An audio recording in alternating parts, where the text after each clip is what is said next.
পল্টু দাদার বউ ভাতের অনুষ্ঠানের দিন বাড়িতে পুলিশ। কার খোঁজে এলো পুলিশ? নতুন বইয়ের? হ্যাঁ বন্ধুরা, এমনটাই দেখবো আজকের আপডেটে। শেষ পর্যন্ত দেখুন কি হয়। তখন দাদা পল্টু দাদাকে বলে বাড়িতে পুলিশ এসেছে, বাইরে আছে। তখন পল্টু দাদা বলে পুলিশ কেন আসবে এই বাড়িতে? নিশ্চয় ছোট বইয়ের জন্য এসেছে। তখন এটা শুনে অর্জুন বলে পল্টু দাদা, এখানে অহনার কোথায় থেকে এলো?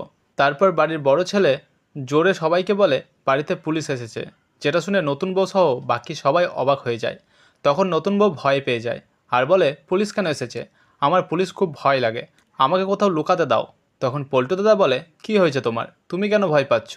তখন অহনা নতুন বউকে বলে তাহলে তুমি কেন এত ভয় পাচ্ছ? আসতে দাও পুলিশকে, আমরাও দেখতে চাই পুলিশ কি করতে এসেছে এই বাড়িতে।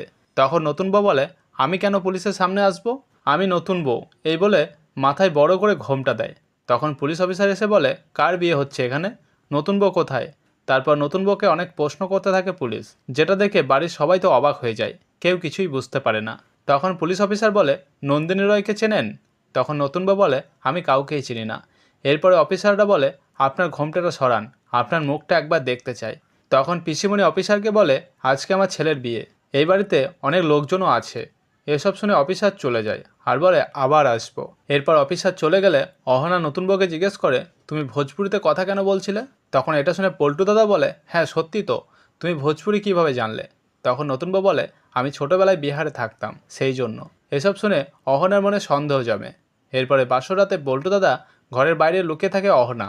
এইদিকে পল্টু দাদা নতুন বউয়ের কাছে আসতে গেলে নতুন বউ বলে আমি ব্রত করেছি, তাই 6 মাস আগে আমাকে ছুতে পারবেন না।